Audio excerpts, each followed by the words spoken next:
Hey kids, you're listening to the internet's wettest podcast about video games, consoles, and pancakes. The SML Podcast.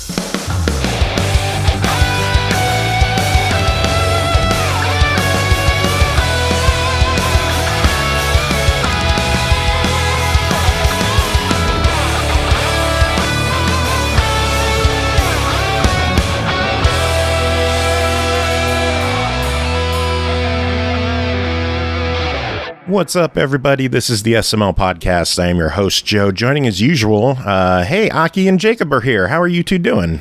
Pretty good. I was better when he wasn't here, but... How about the timing on that shit?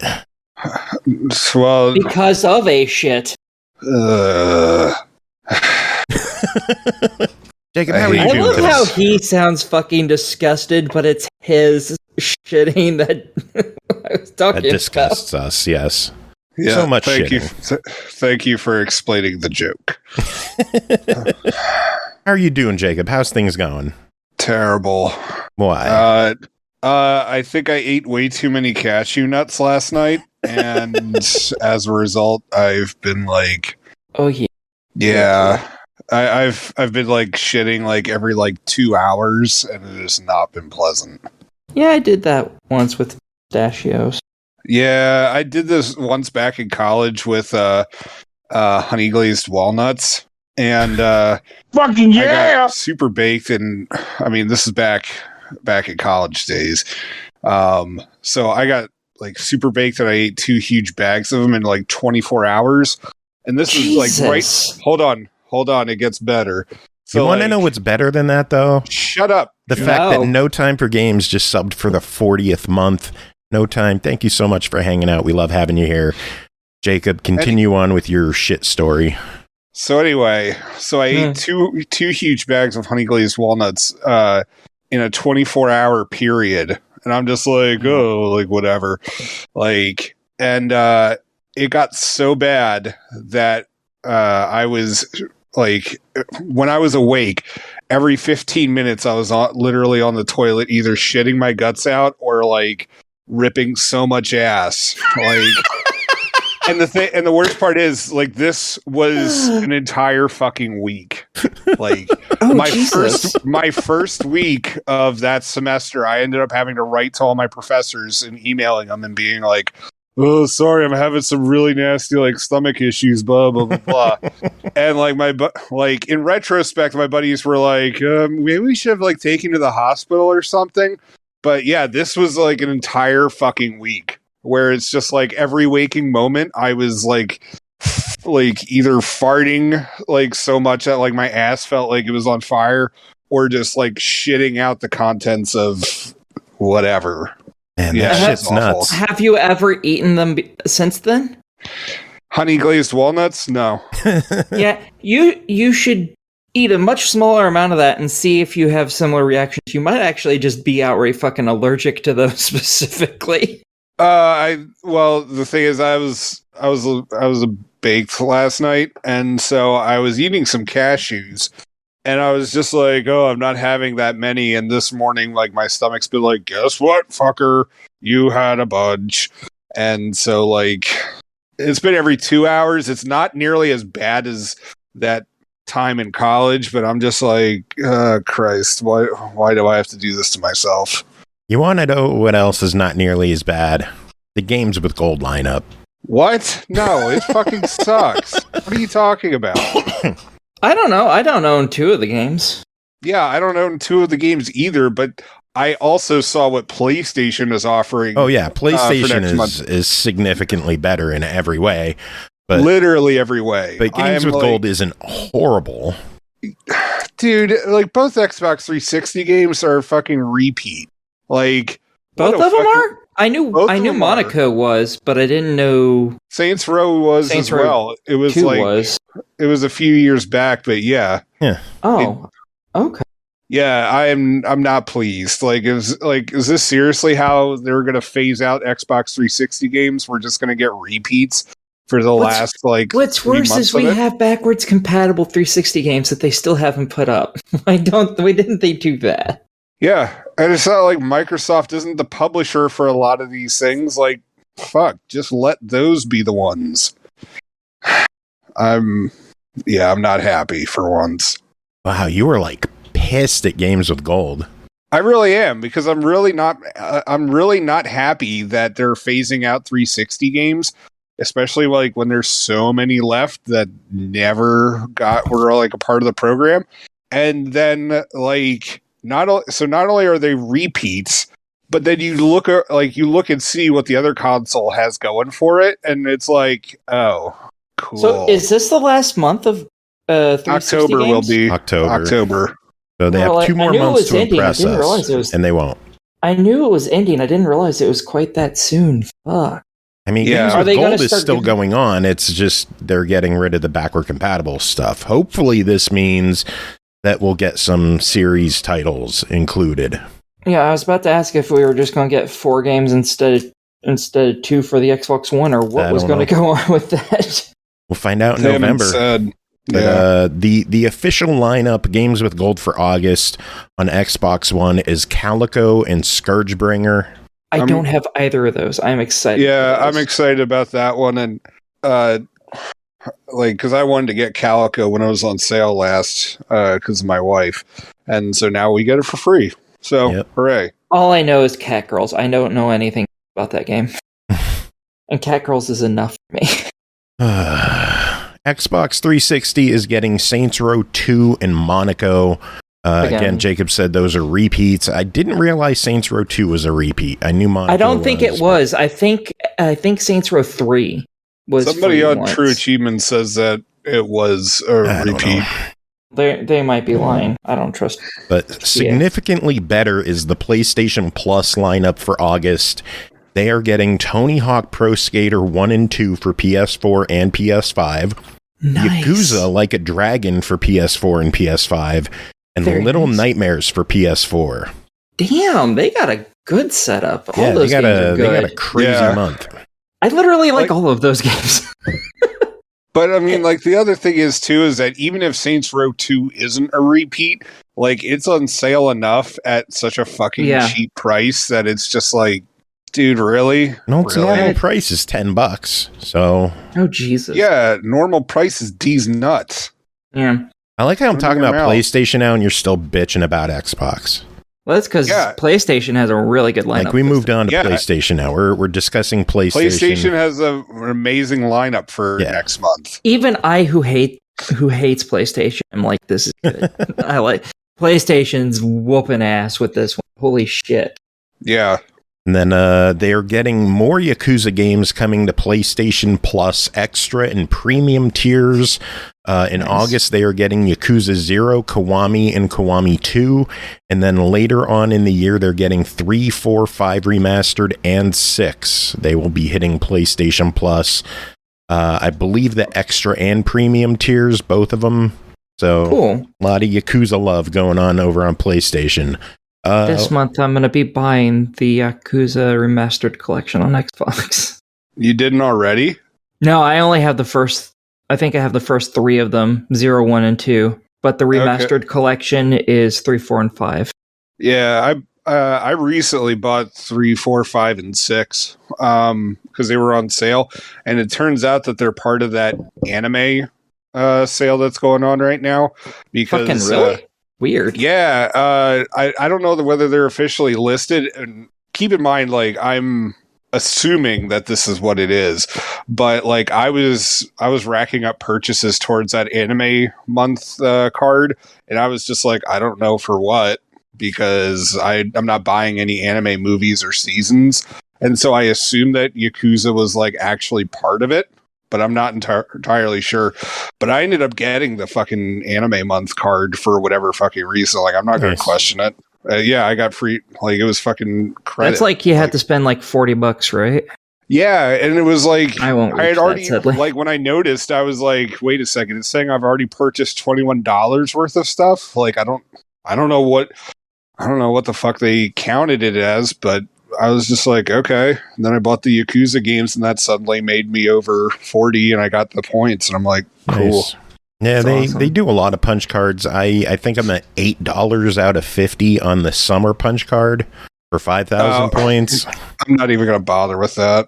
I so rarely buy games anymore that I don't think I've ever completed any of those ones. The problem is, like, I complete so many punch cards without trying. Well, yeah, I just like the only thing I actively do is the weekly reward thing. Like, I have 150 some week streak. Damn. Yeah. So for like 3 years, I've kept my weekly streak 60. Going. And that's the only thing I actively try to keep up every week.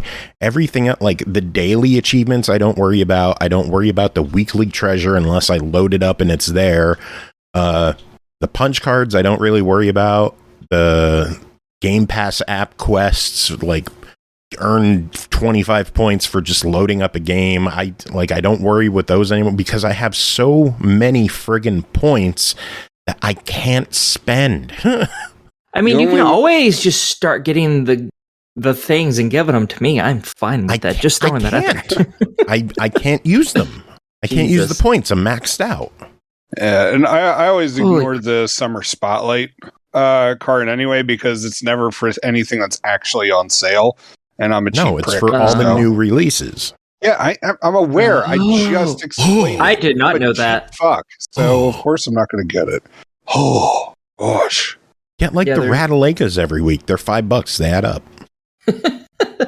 After rumors of a cancellation, Ubisoft has delayed the next season of that Roller Champions game. I forgot that game was even out. So what is it called? I think Roller Champions. Oh, it's actually called that? Okay. I think so. But they delayed the next season to work on issues with the game, and Ubisoft, quote, fully supports it. I don't know what's going on. Well, hopefully they get it fixed up. I mean, the fact that all three of us had no idea what it was actually called, it probably does not bode well. No, I forgot to write it down, so that's on me. So that's how little that game means to me right now. I feel bad. It's just like I don't care. I'm tired of these multiplayer 3v3, 4v4. I don't care. Well, this one makes sense. This isn't just that because of that. This is roller derby. Then that's how games are made. So that at least makes sense. And it's really bad that I don't know what this is called or own it because I like roller derby, but I'm just like, Pretty sure it's free to play. Yeah, I think it is. Yeah. Lord of the Rings Gollum is set to be delayed by a few months for more polishing, with the exact timing to be revealed in the future. I just want that to come out. I want it. I want it so bad. Well, it's not. You're going to have to wait. Yep. They can't be making me wait. They just need to give me what I want when I want it, damn it. The hell are you doing, Jacob?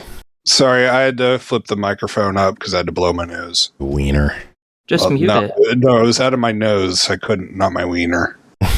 So, word is that the remake of Star Wars Knights of the Old Republic from Aspire Media is on hold amid studio shakeups. Jacob Garber. The game was originally due for release this year, but insiders say it looks more like 2025 at this point. Oh, Jesus. I mean, all right. Is anybody shocked? No. I mean, Spire, like all they've. I mean, have they made any original games? I think so. Because I think all they do is all they do is remastered ports of stuff. Lately, yeah. I feel like before they did do original stuff, I don't remember. I don't think that's a really bad delay, though. 2-year delay. Possible. Like, I don't know. I mean, the thing is that it's. From what I understand, it's kind of like Blade Runner, where they're rebuilding everything from the fucking ground up. Oh. Like it's not like a simple remaster. Like it's basically a remake. Then, yeah, that was my understanding of it. Like that's it's not like cool. Episode 1 Racer, where they're just making everything look a little bit prettier. Okay, that totally makes sense. Then it's that long. And they had also said that they had shown off stuff to. What do they call it? A vertical slice or whatever. they'd shown it off to Disney back in like June, and apparently everyone was receptive to it. But they fired 2 of the game directors already. That sounds like Disney. Didn't they Sounds say like a that good Vertical Disney game. Slice took them like 3 years to work on when it's supposed to take like Jesus. 3 months? Yeah, I heard Something it's like not. that. Yeah, I heard it's not like things are not going well Yeah. at all. So you could look forward to that PS5 and PC exclusive in 2025. 2K has delisted all WWE games aside from 2K22 and Battlegrounds. That means 2K17, 18, 19, and 20 were all removed from storefronts. Which one was the really ass one? 20. Okay. So it's gone then. Okay. Yeah, 20 was so bad there wasn't a 21. Yeah. But also at the same time, the servers for those games have been off for a while. Yeah. So yeah. So it makes sense that they're gone. Because sports games don't have longer than a 2-year shelf life anymore, I guess. Let's see. NIS America is releasing Raiden 4 Mikado Remix for PS4, PS5, PC, as well as Xbox One and Series X and S in early 2023. What kind of game is that? I've Shmup. never heard of it. Raiden 4 and the Raiden Fighters Aces were on the Xbox 360. Pretty sure Raiden 4 is playable on Series.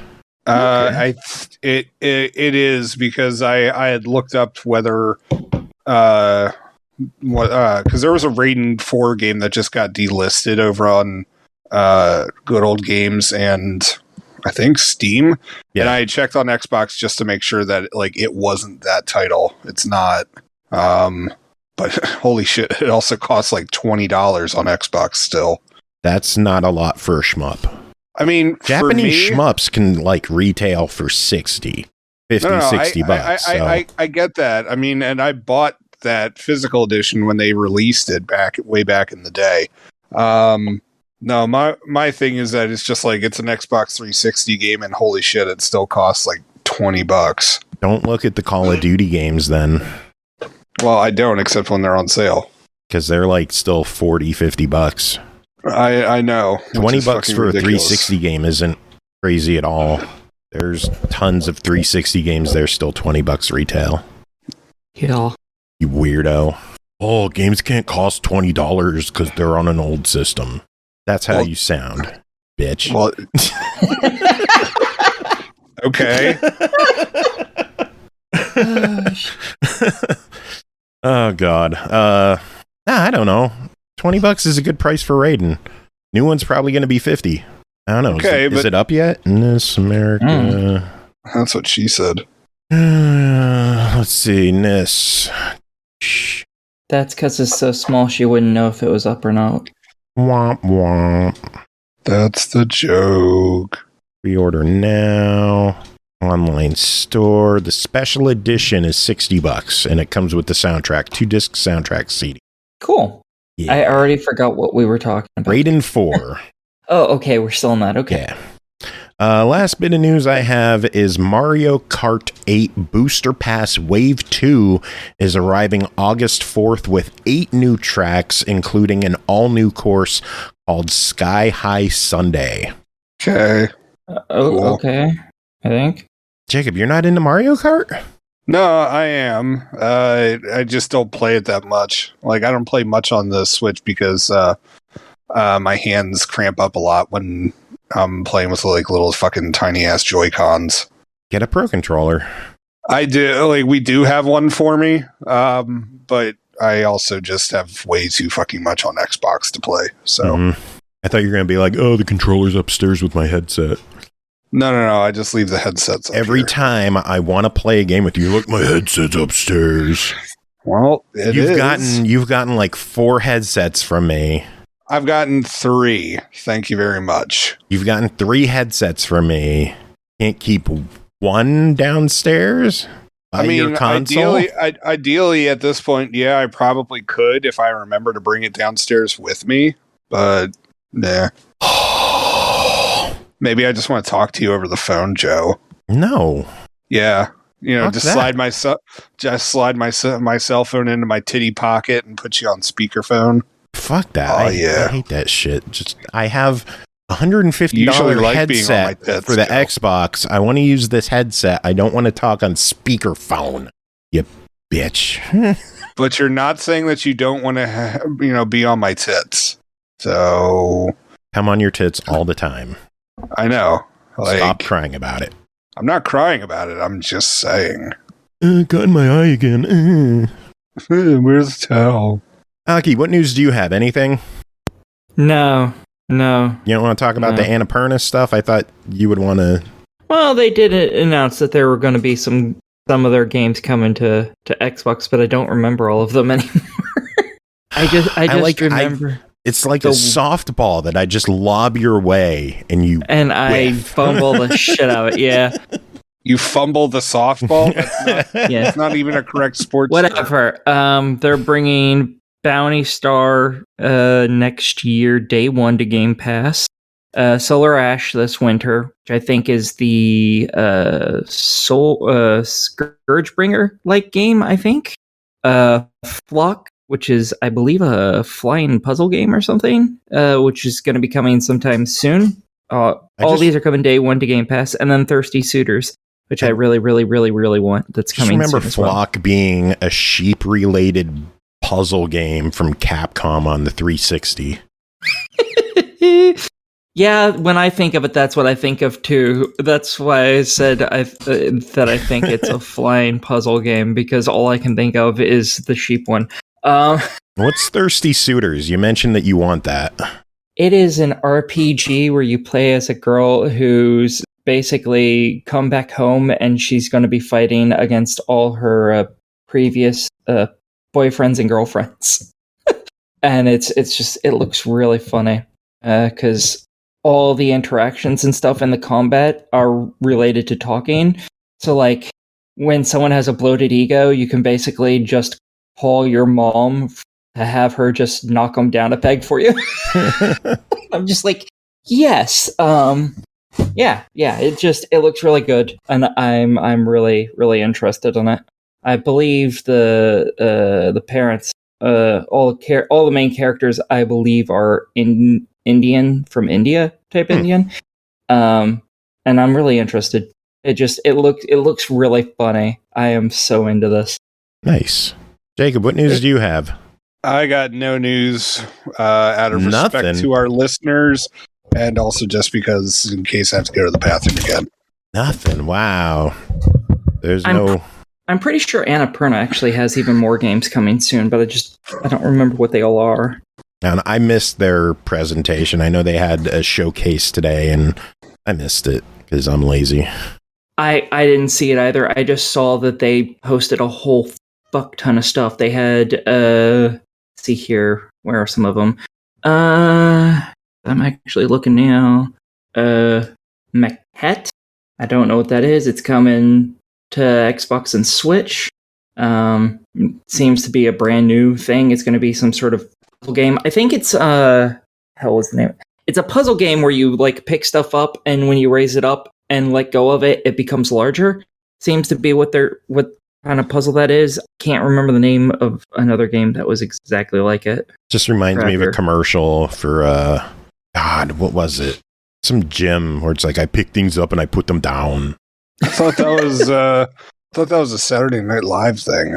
No, there was definitely a commercial where the guy's just like, I pick things up, I put them down.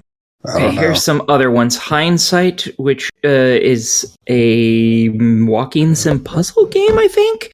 Where did it release back in 2020? Oh, Planet Fitness. Okay, not sure. Oh my God! Hindsight is 2020. Jesus, Aki. Oh. Womp womp. Yeah, no, whatever. But basically in that one, it seems like your memories are going away, and you actually go into the worlds of your memories through little keepsakes and stuff. It is what it seems to be. Really interesting seeming. And The Pathless. And I only have the cover picture of that. I have no idea what the fuck that's about. People who don't have a path.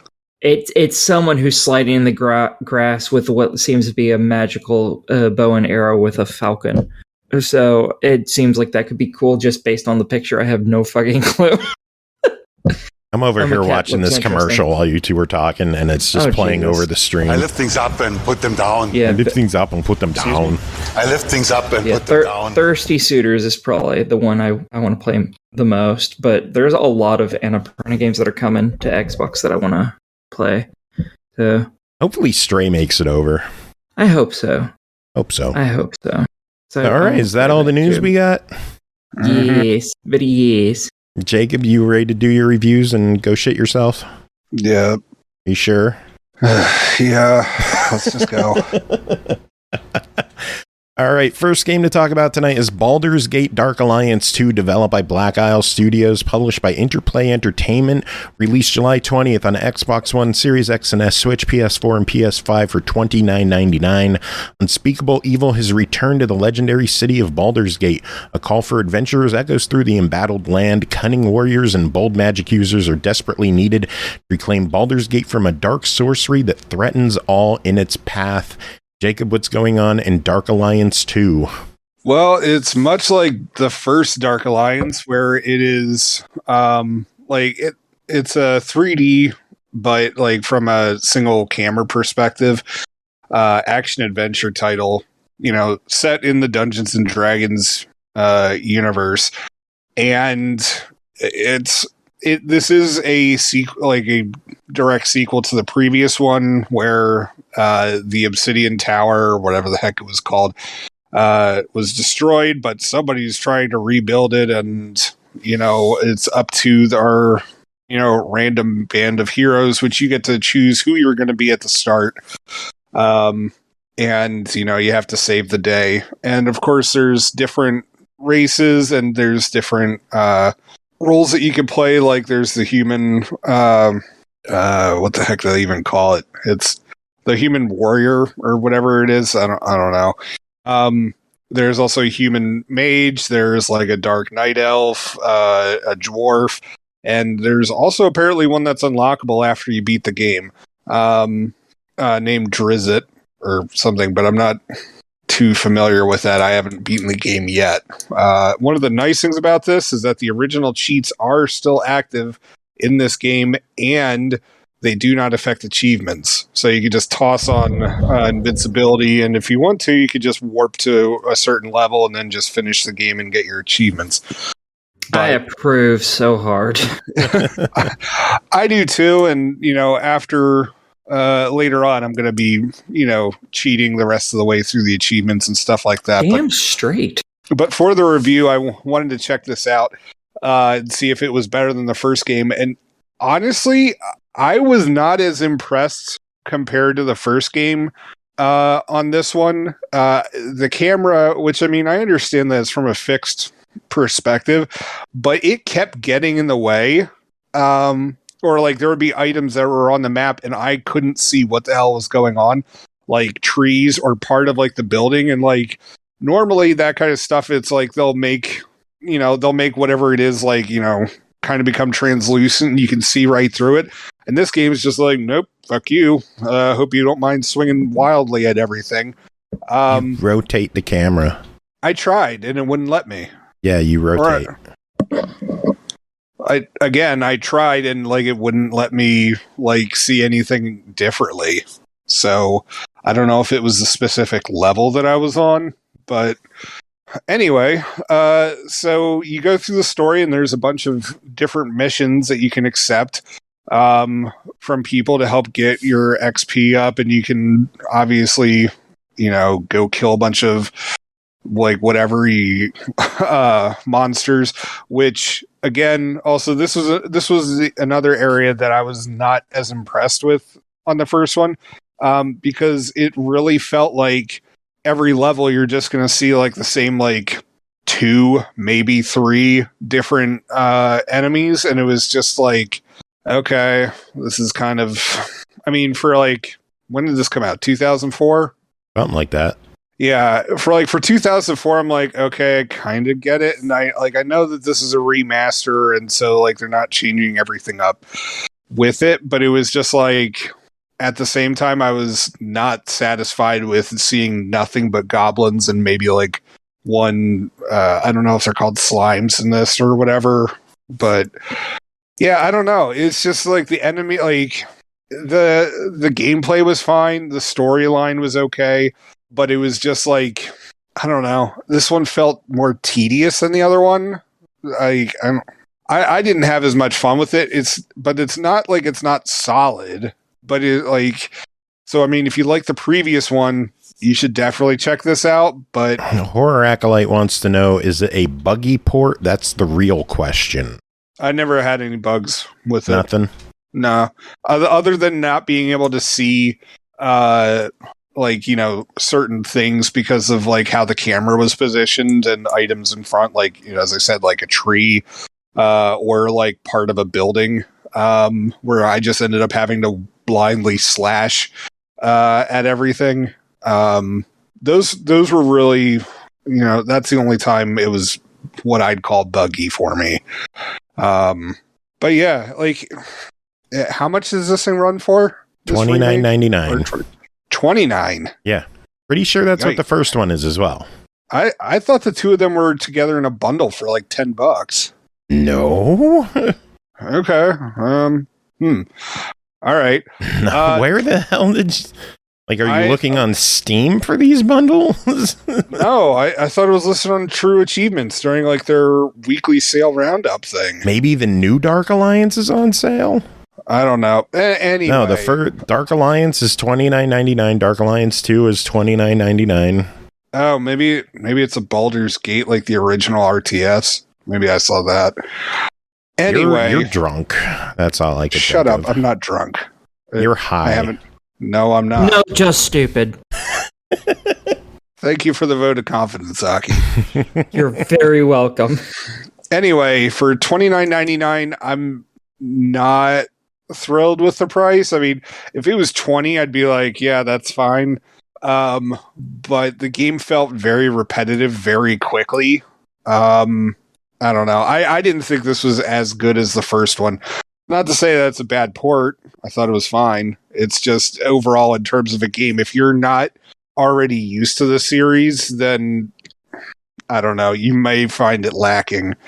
But I thought the general consensus was that 2 was better than 1, but I honestly, I don't know how you enjoyed the first game but didn't enjoy the second. I'm not saying I'm not enjoying the second. It's just I feel I don't know, it feels way more repetitive than the first one to me. I don't know. Yeah, well, I'm not in, like, I mean, it's not, as I said, like, I'm not saying it's bad. Like, I'm just not enjoying it as much as the first one. All right. Anything else? No. I mean, like, if you're already used to the series and you're excited about it, then go ahead and pay the $29.99. If otherwise, I'd recommend it as a wait for a sale. All right. Next game is Lord Winklebottom Investigates, developed and published by Cave Monsters, released July 28th on Xbox One, Series X and S, Switch, and PC for $18.99. It's the 1920s, and the world's foremost detective is about to embark on his most challenging case yet. Thankfully, in this world that's not quite like our own, there's nobody better to crack the case than the great detective and gentleman giraffe, Lord Winklebottom.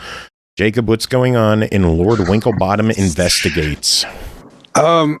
So already based on title alone, I told Joe that yes, I'm very much interested in this game. Because I mean, how often does anything called Lord Winklebottom come around? True. I mean, yeah. What? You're just jealous, Aki. Anyway, so no, this, I'm ashamed. It's like, what is it, like an axolotl, I believe that they're called. Like a gentlemanly axolotl gets murdered, and it's up to Lord Winklebottom and his hippo associate, who are very much like a Sherlock Holmes and Watson duo. It's up to them to investigate it. And oh my god, the hippo's named Frumple. That's amazing. And so Winklebottom is like pretty much like the straight man on it. Frumple is very like disgruntled, doesn't want to do anything, and I do say I want my tea kind of stuff. And the game will inform you that you're making your tea wrong, by the way. So that is related to an achievement. And so the two of you have to traverse all over the place, going from different locations, interviewing suspects, or not even suspects, but like just talking to everybody, clicking on everything to see whether or not you can take it. And the game does make jokes about that as well, because like you're essentially lifting every damn thing that you possibly can. And, but at the same time, you're a giraffe. And so Frumple is just like, how are you able to carry all these things? So they're clearly aware of like, of just how ridiculous everything is. And so with that, you use Winklebottom, his, powers of deduction, but also because he's a giraffe, he can lift his neck.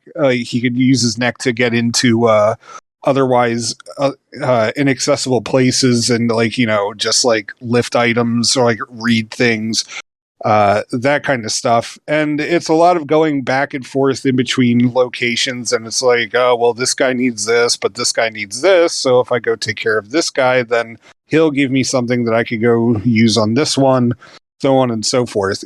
It's standard point and click adventure, with just a lot of dry humor to it. And if you're ever in a pinch, Frumple can theoretically help you, although I found his hints to be almost useless. And that also is another thing that's related to an achievement, not using Frumple's help with anything, which I accidentally clicked on him at the beginning trying to figure out how everything was played. So I've already lost out on that achievement, and I'm going to have to replay the game in the future. Yeah, I would reset the game right away. Yeah, for time constraints, I was just, well, you have to do 2 playthroughs anyway. Because of the tea thing. Because you either make your tea correctly or you don't. And there's 2 separate achievements for it. But Can anyway, you not just save scum? Could I? Save scum. Do you not know what save scumming is? Well, what I was about to say is, I mean, like, yeah, I guess you could, but... So one playthrough. That's all you need. All right. I mean, it's very early at the beginning, so yeah, you totally could do it. But anyway, so it's standard point-and-click adventure, and there's plenty of dry and sarcastic humor in it. And honestly, I thought it was a pretty enjoyable point-and-click. My only thing is that there were a couple of times where I felt like I really couldn't figure out what the heck was going to go on, what I was supposed to do next.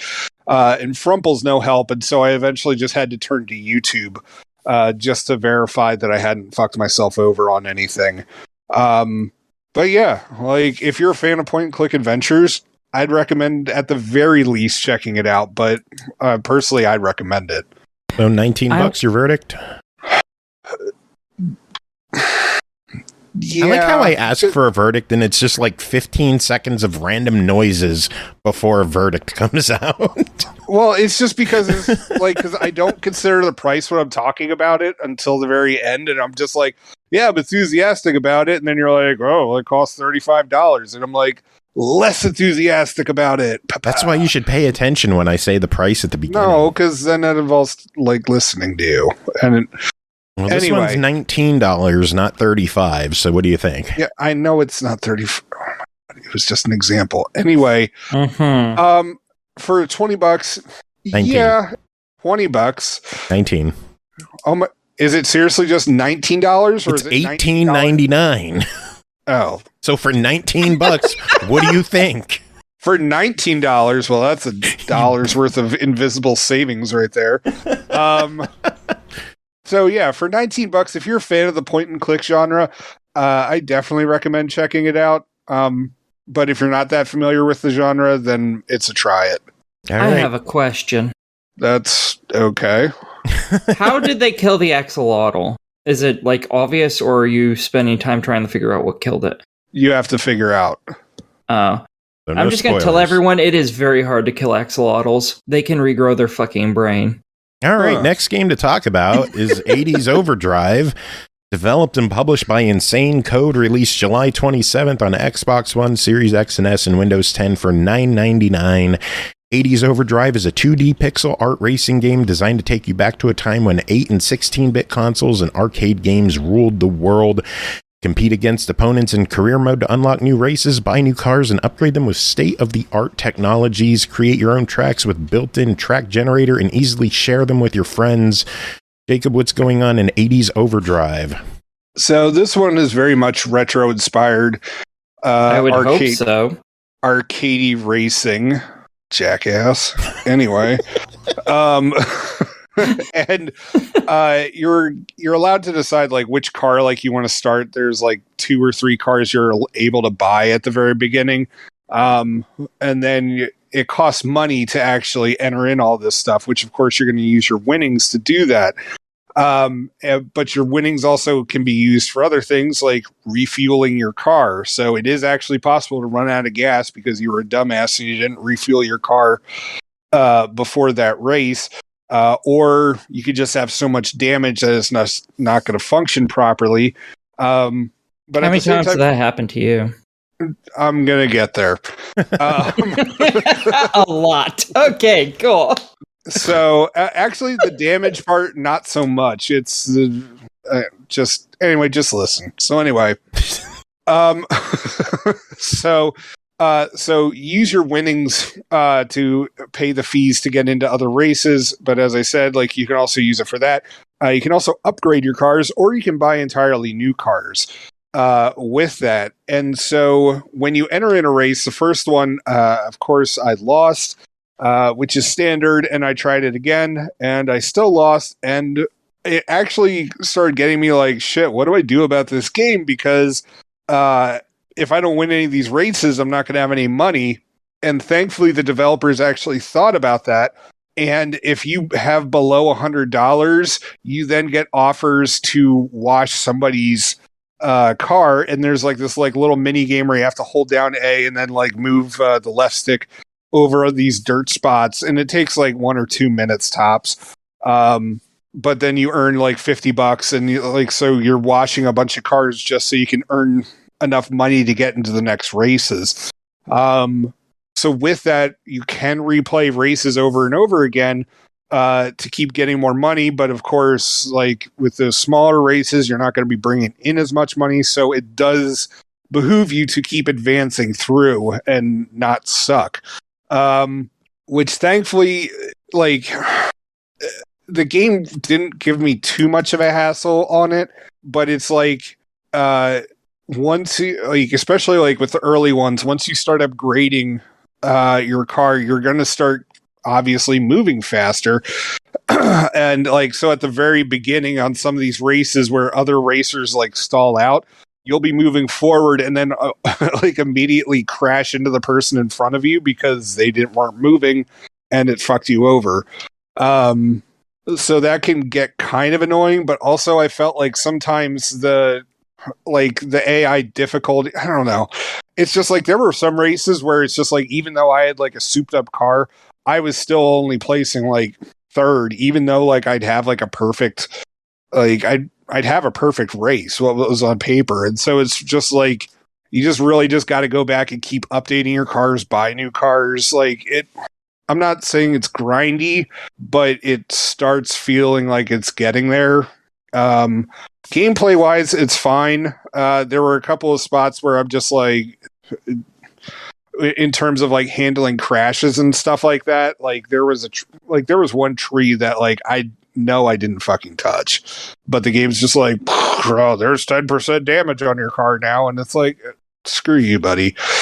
That being said, I wasn't as impressed with the graphics in terms of like the course layout and stuff like that, like just how everything looked.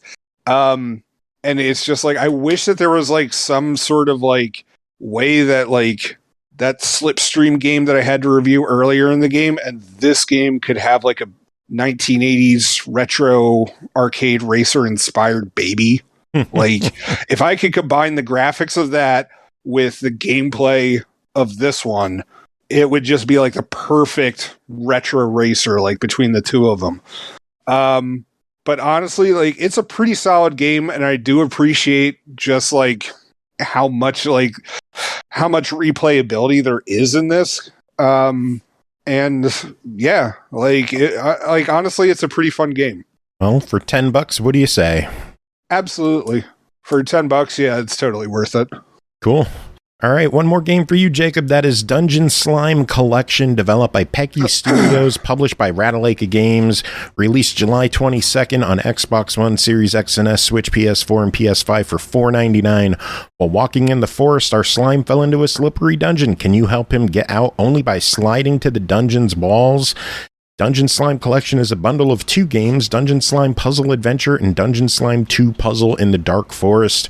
Jacob, what's going on in this collection? Can I just say, first off, thank God for YouTube tutorials or like guides, because with this, yeah, like you're playing this like little cute slime block, and you essentially just have to throw yourself against various walls and like flatten your character to like a certain shape. But of course, the only way that you can make it happen is like, it's not like you could just stop midway, like through moving to the next wall and then just like bounce over to another wall. It's you're moving from point A to point B, then point B to point C, like, and so on and so forth. And very quickly, early on, it starts getting like what the fuck? I don't know what the hell I'm supposed to do to get to this point. And yeah, I just ended up having to rely on YouTube stuff for any of the puzzles I wasn't able to solve. It provides quite the challenge on both games. And for a simple game, like you're thinking like, oh, especially because it's Ratalaika, you know, this is going to be an easy, quick, you know, over and done with. And honestly, this is one of the more challenging puzzle games that I've come across from this publisher. But yeah, it's just, there's a lot of levels of it, and you have to like think of like how like what movements you're going to make. And thankfully, like, you don't have to reset the puzzle that often, or at least I didn't find myself having to. But as I said, like some of these solutions are not exactly obvious. So I think that there's plenty in here that like the more seasoned puzzle gamer can find in here and enjoy. If you like a challenging puzzle one, this is honestly one that I'd recommend checking out. But but understand that like if you're not going to use the guide, it does ramp its difficulty up pretty quick. All right, well, the game's $5. What do you think? For $5, as I said, there's YouTube tutorial, like YouTube guides that can help you on your way if you're looking for just the achievements. But if you're a puzzle fanatic, I think definitely for $5. But really, you're either going to be a puzzle fanatic or an achievement whore if you're getting this game. So for $5, yeah. Cool. All right, that's it for you. Woo! Woo! Kinky banana. Woo! Do you have any final words? Farfindugan. Okay, go shit yourself. Next game to talk about is MADiSON, developed by Bloodious Games, published by Perp Games, released July 7th on Xbox Series X and S for $35.99. What would you do if you woke up locked in a dark room with your hands covered in blood, your sister and mother massacred? MADiSON is an immersive and terrifying first-person psychological horror game featuring disturbing gameplay and an unsettling and compelling narrative. Aki, what's going on in MADiSON? Okay. You just come into consciousness one day, locked up in a room. Don't know what the fuck's going on, but supposedly your mom and sister are dead, supposedly. You never actually see them, so who knows?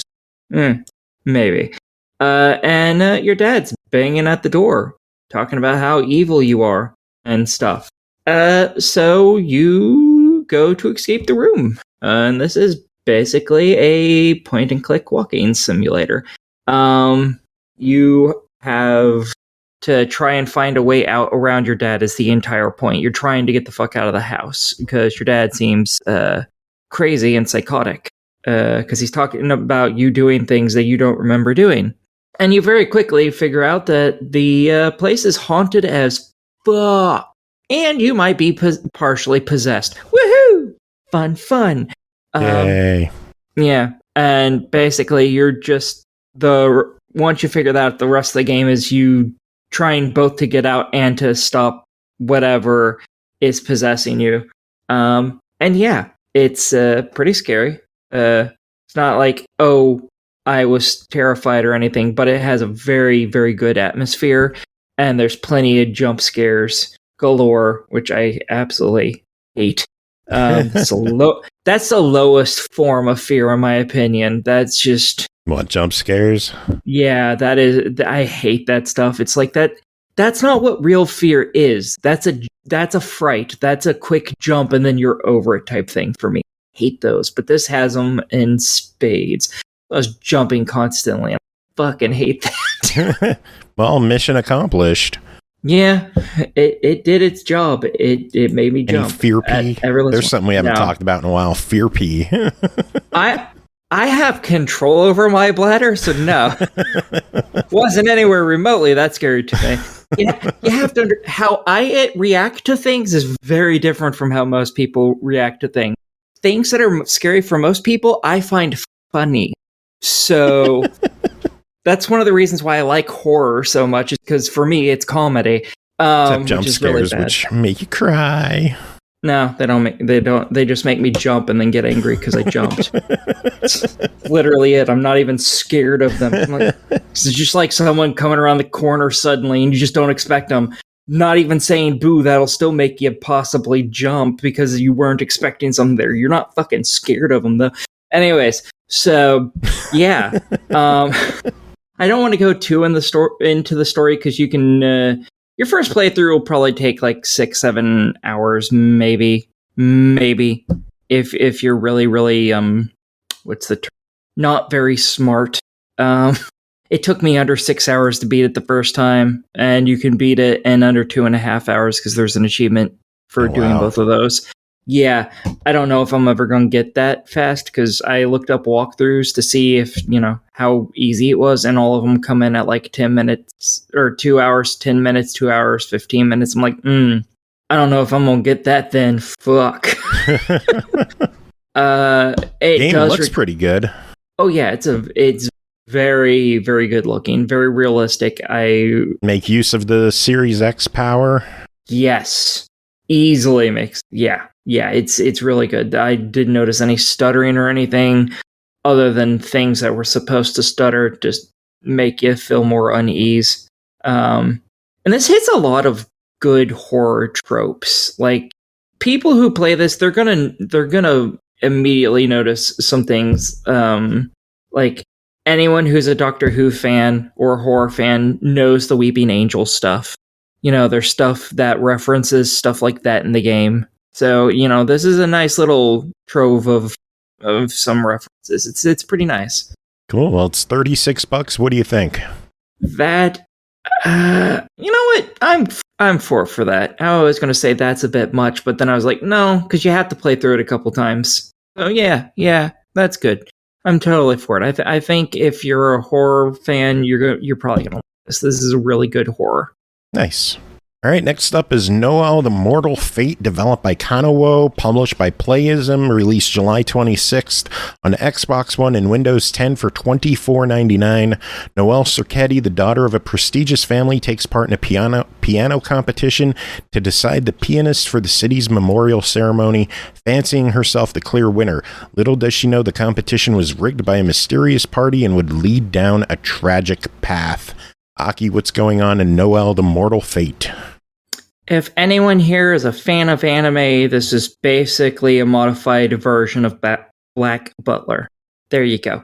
For everyone else, you play as a young girl who is tricked into summoning a devil, a demon, whatever, which is very much against the rules of their city for obvious reasons. And it decides to take all your limbs as payment for someone supposedly screwing you over. And then you're alerted to that fact almost immediately. And instead you decide, okay, new contract, revenge. And the demon decides, you know what? Fuck these people. They've been doing this shit a lot, so fuck them. I'm with you. And this is just basically a 9-chapter story of the young girl, growing as a person from being a snot-nosed rich kid brat who doesn't fucking know anything to becoming a hardened, fighter who starts thinking about things and interacting with things, and the relationship that she develops with the demon that she summoned, who is a crow-headed demon. And every time she calls him Birdhead, he gets angry, which is really funny. It's just about their quest for revenge on the people who tricked her and their relationship growing. It's very nice. This is kind of a point and click, but not really. It has lots of sections that behave kind of like a point and click, but they're not like, oh, you need to find a whole bunch of items in this area. It's like, find one item and then go talk to somebody, and there you go. Now it's on to the next little chapter next little part of this chapter. Every section is really small. All of the sections can be beaten like 1 to 5 minutes typically. And every chapter can be beaten in around an hour-ish, if that. Some of them are shorter, some of them are long, are more on the longer side. But I think the longest one took me like an hour and 15 minutes. And I'm pretty sure I just left it sit there without pausing for a little bit too. So most of the achievements in this game is just beating it, and almost all the achievements for that. There are 9 achievements, I think, for getting all of the power points or something, whatever they're called, for each little chapter. And each little section has a certain amount it'll give you when you complete it, and for doing some optional things. And at the end, it'll tell you how many you got and which ones you missed. And you can just go back to the prior save and redo it to make sure you get all of those points. Because if you wait until the end, you have to replay the entire fucking chapter, which is long. It has a fuck ton of save slots for everything. You could probably make a save at each individual little section of every chapter. It's huge because each chapter has its own set of save points. Nothing's carried over between the 2 chapters or anything. It is what it is. Because I think these were all sold originally on something else as standalone little stories that all combine together. So nothing carries over. This is just all of them bundled together. And yeah, they go for their revenge. It's fun. I like revenge stories. Nice. So did you like this revenge story? Very much so. I really like how the 2 main characters interact with each other. Because at first, again, she's a sniveling, snot-nosed little bitch that I couldn't fucking put up with. And he treated her like crap for it. And it was fucking hilarious. Because, again, she lost all of her limbs, so he gives her some prosthetic legs. She still has no arms, so she can't climb anything, so he'll fling his chain around her and then yank her up and fling her right onto her back and let her flop around like a fucking fish, just because she's being a shit, but they need to get where they're going. She complains, he's like, I don't care. I'm just like, yes. But then she eventually, she gets better and better, and he starts treating her better. Treating her nicer. They develop a friendship, and I really like that. So I'm really for this. I think this is, for a revenge story, this is actually a really sweet, caring. Nice. I really like it, and I think generally everyone else will too. Cool. All right, we got one final game to talk about tonight. That is Bright Memory Infinite, developed by FYQD-Studio, published by PLAYISM, released July 21st on Xbox Series X and S, PS5, and Switch for $19.99. In the year 2036, a strange phenomenon for which scientists can find no explanation has occurred in the skies around the world. The Supernatural Science Research Organization has sent agents out to various regions to investigate this phenomenon. Soon discovered that these strange occurrences are connected to an archaic mystery, and as of yet unknown history of 2 worlds about to come to light. Aki, what's going on in Bright Memory Infinite? All right. In this, you play as a really cute girl who works with some group. There's not a lot of explanation in this game. And and you go out because there's something weird going on, and this black hole seems to have opened up during I think it's supposed to be New Year's celebration. And she's like, okay, so they use weird technology that we don't have to get her there, and then things go bad, but she's there to fight and kill everything. She is brutal. She has she starts off with only assault rifle. Eventually you get a shotgun, a pistol, a sniper rifle. I think that's it. I said shotgun first, I think. So yeah. You also have a sword that you have equipped at all times, and apparently some sort of power suit of some sort that allows you to basically yank people to you and then reverse it to explode them into pieces, which is really fucking fun, actually. I cannot support that enough. That is amazing. Blowing people to bits. It's great. This game has lots of gibbing you can do. You can shoot people and it will blow off their arms and legs and stuff. It's bloody. Cute. And it's fun and I love it. But she keeps... Are you saying it's a bloody good time? Yes, it is. It's also really bloody short. I beat it almost 2 full times last Thursday, I think it was, or Tuesday. May have been Tuesday. I don't remember, but we were talking. I stated I was playing it in the podcast. I started it in the podcast, and I beat it almost 2 entire times before that podcast was over. Wow, that's a quick game. Yeah. To get all the achievements takes you maybe 10 hours at absolute most. Absolute most. Every playthrough is like maybe 4 hours. And you'll need at least 2. Because you have to beat one of the harder modes to unlock another harder mode, and you have to get a certain amount of upgrade points. So yeah, you're gonna have to play through it a few times. It does have New Game Plus mode. It kind of requires that because you can't get enough upgrade points in one playthrough to do it. And you just basically you can go in with whatever ammo you had at the end of the game, all the guns unlocked. Whatever ammo you had for them, including the special ammo that you can get for the guns. There's one type of special ammo for each gun, which is usually they either set enemies on fire or they are explosive rounds, which are really fun too. And you get any of the upgrades you have for your different abilities and weapons, so you can collect more to level up, and you can start it on a new difficulty even when you do that.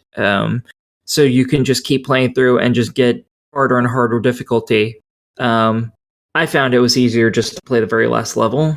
Once I fully upgraded my character in the first 2 playthroughs, I was like, it's just going to be easier if I just beat the very last level 2 more times, once on each difficulty. Because to do the New Game Plus, you actually just go into level select, you pick the very first level, and you pick the difficulty, and you just play through the rest of it. Doesn't have an actual New Game Plus unlock now thing. No, it just has level select, and you can just keep everything. There's not a lot of story to it, because there's not a lot of game either. And the story is kind of it's not great, but it is a beautiful game. Absolutely stunning to look at, and it plays really, really well. It was so smooth. This is probably one of the best playing games I've ever played, to be honest. Nice. And I usually don't pay attention to stuff like that. I don't think this game had any fucking jank in it whatsoever. Not even the smallest amount. There is a forced stealth section in it, just so any of you are aware. There is a forced stealth section. It's not too bad, especially once you figure it out. But otherwise, it's just shoot the shit out of things or yank them to you and then explode them into gibs. It's just so fun. Well, it's $20. What do you think? I am so fucking for that. There's also another version of it that is... just bright memory. It came out when the Series X and S first launched. Yeah, it's that like game is bite-sized version of it.